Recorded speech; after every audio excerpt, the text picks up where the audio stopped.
घाटीत अत्याधुनिक sweeping machine प्रायोगिक तत्वावरती घेण्यात आले असून सदर मशीनद्वारे स्वच्छता केली जाणार आहे। या अत्याधुनिक स्वीपिंग मशीनचं लोकार्पण अधिष्ठाता डॉक्टर शिवाजी सुकरे यांच्या हस्ते करण्यात आलं आहे। महानगरपालिकेत रस्ते सफाईसाठी स्वीपिंग मशीन वापरून शहरात रस्ते साफ केले जातात। त्याच धर्तीवरती शासकीय वैद्यकीय महाविद्यालय व रुग्णालय घाटी येथे मोकळ्या जागा रस्ते सफाईसाठी स्वीपिंग मशीन आणली आहे। शनिवारी अधिष्ठाता डॉक्टर शिवाजी सुकरे यांच्या हस्ते लोकार्पण करण्यात आलं। या स्वच्छता उपक्रमाचा शुभारंभ प्रसंगी उपअधिष्ठाता डॉक्टर सुरेश हरबडे, वैद्यकीय अधीक्षक सुचिता जोशी, विभाग प्रमुख doctor MB Lingayat, doctor Avinash लांब उपस्थित होते।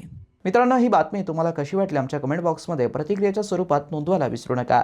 अशाच बातम्या बघण्यासाठी आणि अपडेट राहण्यासाठी आमच्या YouTube चॅनलला सबस्क्राईब करायला विसरू नका। धन्यवाद।